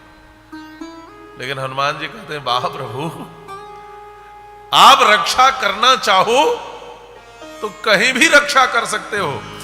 जिस लंका में मुझे लगता था अपना कोई नहीं होगा, वहां भी आपका कोई विभीषण है, और भगवान रक्षा करना चाहे तो करते ही हैं। विभीषण जी खड़े हो गए। क्या करना चाहिए? का अंग भंग कर सकते हो महाराज, वध नहीं कर सकते। तो रावण ने कहा कि ठीक है, वैरूप्यम अंगे सुकशाभिघातो, विरोपित कर दो, अंग भंग कर दो। अब कौन सा अंग भंग किया जाए, इस पर विचार होने लगा। हाँ, कभी के ममता पूछ पर, सबको याद ही है। कौन कहा है? सबई कहे, एक दो लोग नहीं, सारे लोग यही कह रहे हैं। क्यों? क्योंकि जो लेकर आए हैं साथ में ना, उनका कलेजा कांप रहा है। कहते हैं महाराज, इसका कुछ भी करना है तो इसकी पूंछ का ही करना, क्योंकि हमने देखा है 80,000 लोगों को एक बार में लपेट करके इसकी पूंछ पटक देती है। तो महाराज सबसे खतरनाक तो पूंछ ही है। आइए गुरु जी, वाह, ये हम लोगों का महत सौभाग्य है कि हम लोगों के मध्य में हिंदी साहित्य के परम विद्वान आदरणीय श्री डॉक्टर जनार्दन उपाध्याय जी का यहाँ पर आगमन हुआ है। आप यहाँ साकेत महाविद्यालय में प्रोफेसर भी थे, और कल तो स्वामी जी का भी आगमन हुआ था। और मैं तो कहता हूँ, हाँ, कल आए थे स्वामी जी भी आशीर्वाद देने। तो आप तो ऐसे आचार्य हैं कि हम लोग तो आपसे पढ़े ही हैं, लेकिन हमारे गुरुजी ने भी आपसे पढ़ा है। तो आप तो आचार्य के भी आचार्य हैं, और आपकी इतनी विनम्रता, सहजता हम लोगों को उत्साहित करने के लिए आते ही हैं, दर्शन होता रहता है। तो निवेदन कर रहा था कि सबने कहा कि पूंछ को जलाना चाहिए, और रावण ने कहा कि इसी पूंछ को ही भंग कर दो, जला डालो। अब लोगों ने खूब एकत्रित किया पूंछ जलाने के लिए सामग्री। वाल्मीकि रामायण में भी वर्णन है, और मानसकार तो कहते हैं, रहा न नगर वसन घृत तेला, बाढ़ी पूछ कीन कपि खेला। और ये पूंछ ऐसी है जो बढ़ती ही जा रही है। संत तो अपनी अपनी भंगिमा से स्वाद लिए हैं, और कुछ लोग ने तो पूंछ और पूछ का भी अनुप्रास बना लिया कि पूंछ बढ़ती जा रही है। महर्षि वाल्मीकि लिखते हैं कि एक राक्षसी ने आकर के जानकी जी को सूचना दी कि तू जो खुसुर फुसुर जिसके साथ कर रही थी ना, उसके पूंछ में आग लगा करके उसकी रैली निकाली गई है, पूरे लंका में घुमाया जा रहा है।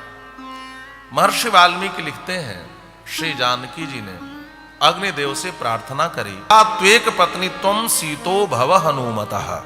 हे अग्निदेव, यदि मैंने अपने पति की सेवा की है, यदि किंचन मात्र भी मेरे भीतर तपस्या है, यदि पातिव्रत का बल है, तो शीतो भव हनुमत, मेरे हनुमान के लिए शीतल हो जाओ।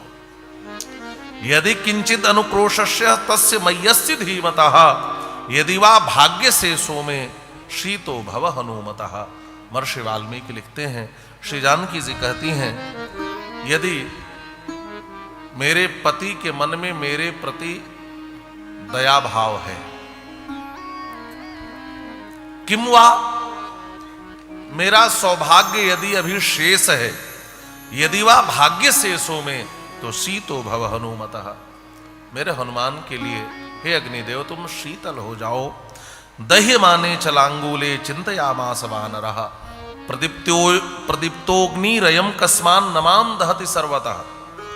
जैसे ही मां जानकी ने कहा, इधर हनुमान जी सोच रहे हैं, मेरी पूंछ में लोगों ने आग लगा दी, लेकिन यह अग्नि इतनी प्रज्वलित होकर धू धू करके जल रही है, लेकिन मेरी पूंछ को जला क्यों नहीं रही? विचार कर रहे हैं। माम दहति सर्वतः, मुझे जला क्यों नहीं रही है? इसका तात्पर्य है सीतायाश्चानृशंसेन तेजसा राघवस्य च, मेरी मां जानकी की कृपा मुझ पर है। यह श्री रघुनंदन के तेज के कारण, उनकी कृपा के कारण ही यह। अब तीसरी बात, पितुश्च मम सख्ये न माम दहति पावकः, या मेरे पिता पवन देव से अग्निदेव का सख्य है, इसलिए यह अग्निदेव मुझे नहीं जला रहे हैं। तो इसका मतलब मां जानकी की कृपा, श्री रघुनंदन का तेज और मेरे पिता का सख्य, ये सारे कारण हो सकते हैं, इसलिए अग्नि देवता मुझे नहीं जला रहे हैं। यह सोच करके हर्षवताम परमाम प्राप्तो, हनुमान जी अपने को हरस्व माने एकदम छोटा कर लिया, और छोटा करके, और जैसे हनुमान जी ने अपने को छोटा किया, जो रस्सियां बंधी तो अपने आप खुल गई। अब वो तो बड़े शरीर के अनुसार लपेटी गई थी, हनुमान जी छोटा कर लिए स्वयं को, तो रस्सी अपने आप गिर गई, और नींबू की चढ़े उछल करके लंका के परकोटे पर कूद गए। और हमारे अयोध्या के संत कहते हैं कि जब भी यहाँ पर कोई यज्ञ अनुष्ठान होता है और लोग उसमें अपनी अपनी श्रद्धा के अनुसार चंदा देते हैं, तो चंदा लेने वाले का यह कर्तव्य बनता है कि उसके यहाँ प्रसाद भी भेजे। तो पूरे लंका से पूंछ जलाने के लिए ये जो वस्त्र है, जो तेल है, जो घी, सब चंदा आया था। तो हनुमान जी ने कहा कि भाई अग्नि का प्रसाद भी देना आवश्यक है, और लंका के घर घर में उन्होंने अग्नि का प्रसाद बांट दिया। हमारे साथ पहले एक गायक रहते थे, पंडित कल्पनाथ दुबे जी, तो बड़े अच्छे शास्त्रीय संगीत के गायक थे, और आज मुझे उनकी स्मृति आ गई गुरुजी।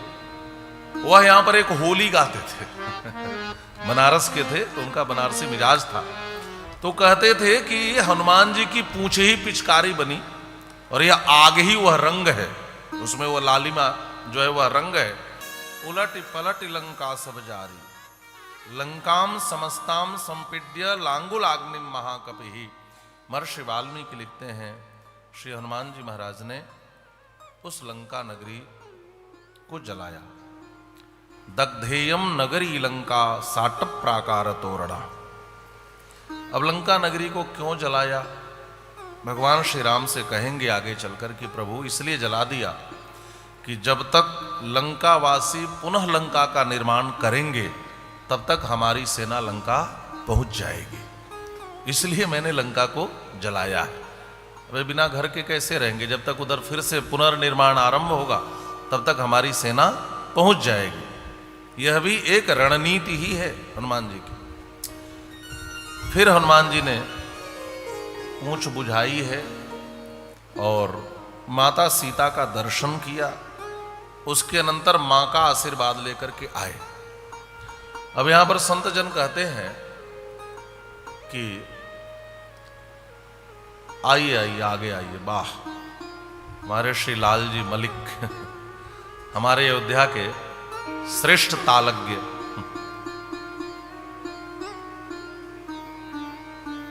वाह आइए विराजिए।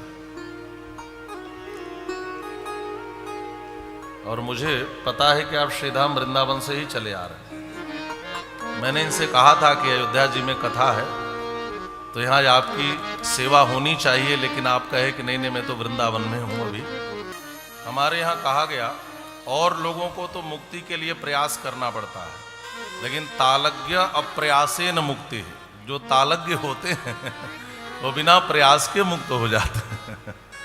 तो हमारे अयोध्या के श्रेष्ठ तालज्ञ श्री लाल जी मलिक जी का आगमन हुआ, बहुत बहुत स्वागत है आपका। निवेदन कर रहा था कि अयोध्या के संत कहते हैं कि देखो मां के आशीर्वाद में कितनी क्षमता होती है। हनुमान जी जब राम जी का आशीर्वाद लेकर के गए तो रास्ते में विघ्न मिले, लेकिन वापसी में जब मां सीता का आशीर्वाद लेकर आए तो कोई विघ्न नहीं मिला, सहजता पूर्वक सारे कार्य संपन्न हो गए। वापस आए और देखकर महर्षि वाल्मीकि तो लिखते हैं कि जो इस तट पर बानर वीर बैठे हैं उन्होंने तो किलकारी भरी, अरे एक बंदर दौड़ करके लाया, एक डाल तोड़ करके हनुमान जी को उस पर बिठाया नीचे पत्ते बिछाकर, और एक लाकर पंखा करने लगा, एक कहीं से फल लेकर है, बड़ा स्वागत हनुमान जी का लोग कर रहे हैं। हनुमान जी ने सबको प्रणाम किया है विनम्रता पूर्वक। श्री जांबवान जी महाराज ने पूछा, बताओ श्री जानकी कैसी है? तो हनुमान जी कहते हैं, जांबवान जी, सा प्रकृत्यैव तनवंगी तद वियोगाच्च कर्षिता प्रतिपद पाठशीलस्य विद्येव तनुताम गता। जैसे प्रतिपदा के दिन पढ़े गए विद्यार्थी की विद्या दुर्बल हो जाती है, वैसे श्री जानकी जी लंका में दुर्बल हो गई हैं। तो एक संकेत भी कर दिया कि प्रतिपदा के दिन कभी भी विद्या अध्ययन न करे। ये खास करके वेद पाठी जो लोग हैं उनके लिए है। इसलिए हमारे यहाँ संस्कृत विद्यालयों में अनध्याय होता, उस दिन पढ़ाई नहीं होती प्रतिपदा को। तो यही यहां पर उदाहरण में दिया, प्रतिपद पाठशील्यस्य विद्येव तनुताम गता। जैसे प्रतिपदा के दिन पढ़े गए विद्यार्थी की विद्या दुर्बल हो जाती है, वैसे श्री सीता जी दुर्बल हो गई है। फिर यहां से ये वानर वीर आए। अच्छा, जो वानर थे वो राम जी के पास नहीं गए, जो साथ वाले थे वो सीधे मधुबन में गए। और बंदरों को मधु बहुत प्रिय होता है। और देखिए, बाघ तो दोनों तरफ उजड़ा है। बाघ तो दशग्रीव का भी उजड़ा और बाघ तो सुग्रीव का भी उजाड़ दिया बाद में। लेकिन दशग्रीव का बाघ उजड़ा तो दुखी होकर छाती पीट रहा था, लेकिन सुग्रीव का बाघ उजड़ा तो खुशी से नाचने लगे। कारण क्या था? सुग्रीव ने कहा था वानर वीरों से कि जो पता लगा कर आएगा उसको मधुबन का मधु चखने की छूट होगी। तो सुग्रीव समझ गए कि इसका मतलब माता सीता का पता लग गया, क्योंकि मधुबन का मधु वही चख सकता है जो पता लगाकर लौटा होगा। आनंदित होकर सुग्रीव जी राम जी के पास आए। फिर सारे वानर वीर आए, जांबवान जी आए जो दक्षिण दिशा में गए थे, अंगद जी आए, श्री हनुमान जी महाराज आए। सूचना दी गई राम जी को कि जानकी जी का पता लगा, ऐसी ऐसी स्थिति है। तो जो पता लगाने नहीं गए थे वो सबसे आगे खड़े थे, और जो पता लगा कर आए थे वो सबसे पीछे खड़े थे हाथ जोड़कर। तो राम जी ने पूछा, भाई गया कौन था ये तो बताओ। वो सामने आए, उससे मैं पूछूंगा। अब जितने आगे खड़े तो हटते गए और सबसे पीछे तब तक हनुमान जी दिखने लगे। भगवान श्री राम ने पूछा है, हनुमान बताओ मेरी जानकी कैसी है? हनुमांश्च महाबाहु प्रणम्य शिरसा ततः नियताम अक्षताम देवीम राघवाय निवेदयत। हनुमान जी ने कहा, नियताम अक्षताम, नियत है माने निश्चित ही जीवित है, प्रमाणित कर दिया। और अक्षताम, अक्षताम का अर्थ है शरीरेण कुशलिनम, माने शरीर में कहीं भी कोई रावण ने कुछ भी चोट पहुंचाने की कुचेष्टा नहीं की है, अक्षता है, यह भी स्पष्ट किया। नियताम अक्षताम देवी राघवाय निवेदयत। अब प्रभु श्री राम हनुमान जी को देखने लगे। प्रत्याच परयोपेतो राघवः परवीरः बहुमानेन महता हनुमंतम अवैक्षत। हनुमंतम अवैक्षत, देखने लगे और ऐसी टकटकी लगाकर देख रहे हैं, उनमें सो निमेष विवर्जित अपलक नेत्रों से निर्विमेष निहार रहे हैं। पुनि पुनि कपिहि चितव सुर त्राता। और आज मानो देखने से मन ही नहीं भर रहा है, बार बार देख रहे हैं। इतना बार बार क्यों देख रहे हैं? टीकाकारों ने यहां उत्प्रेक्षा की, राम जी इसलिए देख रहे हैं हनुमंतम अवेक्षत कि इतना महान कार्य संपन्न करके आए हैं, कहीं इनके अंग पर कोई घाव तो नहीं हुआ है। यह प्रेम है, इसलिए बार बार देख रहे हैं। अथवा यह इतना बड़ा कार्य करके आ रहे हैं। बड़े बड़े देवता राम जी से एक ही उपलब्धि चाहते हैं, यहां तक कि भगवान शिव भी माम अवलोकय पंकज लोचन कृपा विलोकनी सूक विमोचन। एक बार प्रभु मेरी ओर देख दो। और यह भगवान शिव ही हनुमान जी के रूप में आए हैं। तो मानो राम जी कहते हैं, चलो यह कामना तो इनकी पूरी कर दूं, इनकी ओर देखूं तो ठीक से जरा। यह तो यही चाहते हैं कि मेरी ओर एक बार ठाकुर जी देखें। तो आज निहारने लगे, हनुमंतम अवेक्षत। देखने का तीसरा भाव यह है कि आज भगवान कहते हैं, हनुमान आपने अपनी भक्ति से मुझे जीत लिया है। चौथी बात यदि कही जाए तो मानो आज देखने से मन ही तृप्त नहीं हो रहा है, आज तो मन कर रहा है कि आपको देखूं। और एक प्रेक्षा और बड़ी अद्भुत है, यह वह है जिन्होंने श्री जानकी को देखा है। तो श्री जानकी के विरह का अनुभव करने वाले राम जी इसलिए देख रहे हैं कि जिन्होंने जानकी को देखा है, यदि मैं उनको देख लूं तो शायद विरहजन्य ताप कम हो जाए, इसलिए हनुमंतम अवेक्षत, हनुमान जी को देख रहे हैं।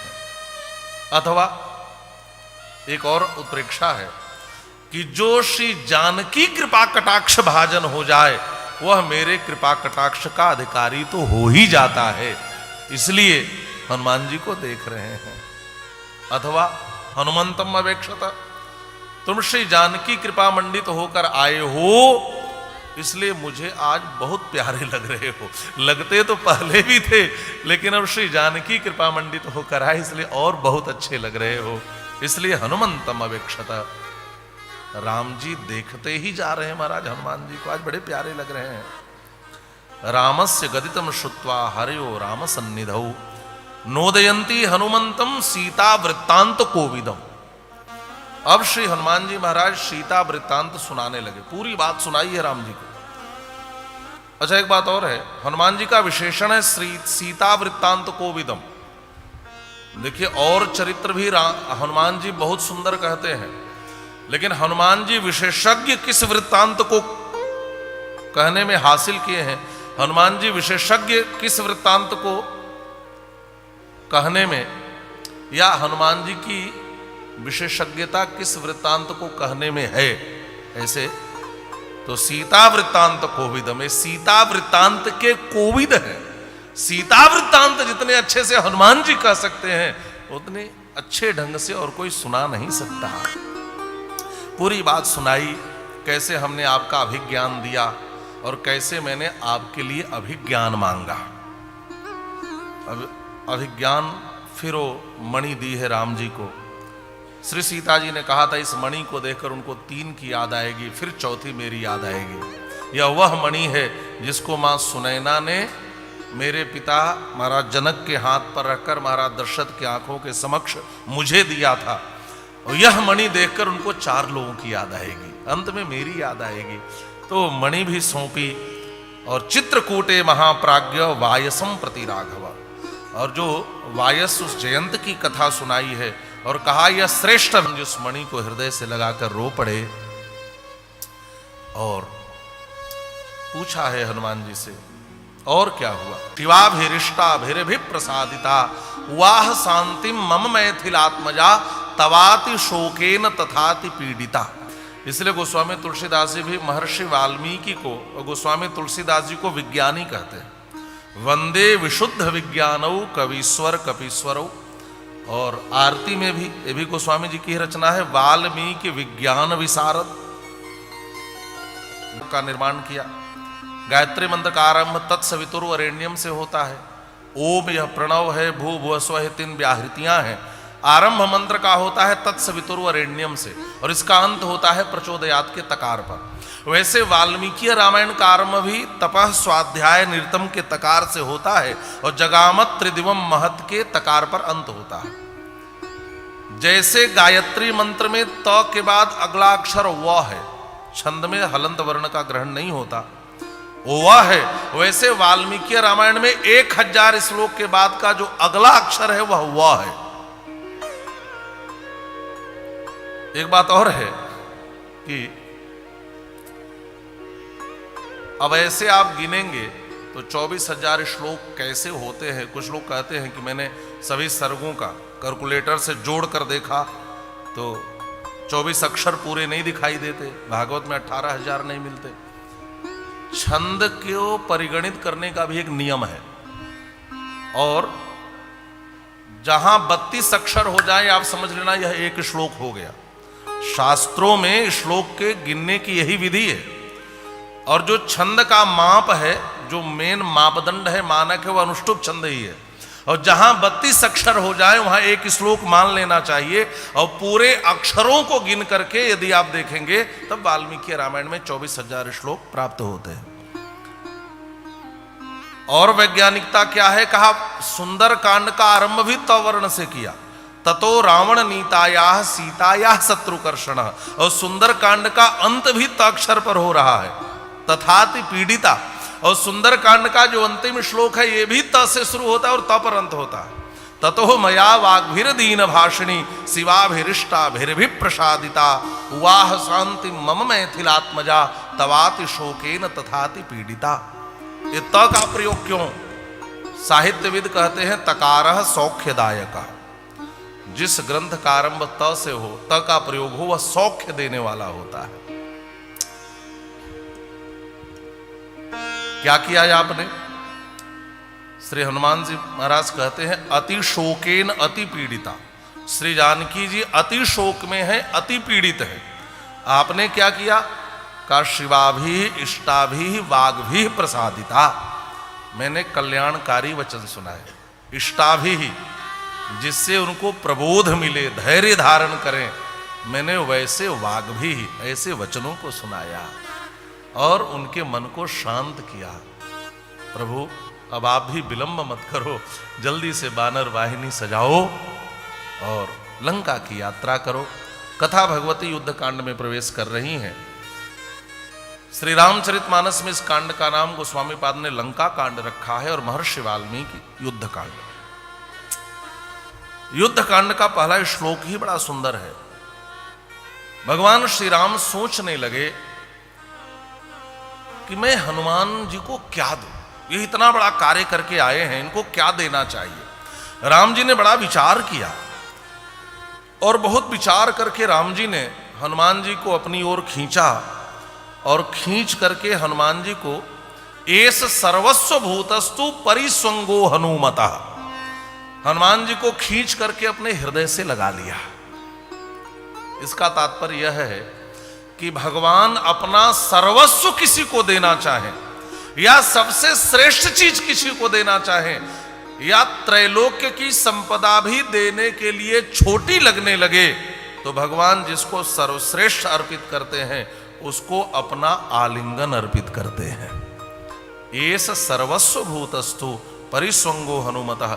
मानस में तो विचार किया कि क्या दूं, सबको छोटा लग रहा, तो मानसकार तो लिखते हैं कि राम जी ने कहा हनुमान मैंने विचार करके देख लिया, तुम्हें देने लायक कुछ भी नहीं है और मैं चाहता हूं मैं तुम्हारा हमेशा ऋणी ही रहूं। मानसकार लिख रहे, जिसने मेरी सूचना देकर, मेरा समाचार देकर, मेरी कथा सुनाकर श्री जानकी के प्राण की रक्षा की है और जिसने जानकी का वृत्तांत सुनाकर मेरे प्राण की रक्षा की है, जिसने दो दो शरीर की रक्षा की है, उसको तो एक शरीर सौंप ही देना चाहिए।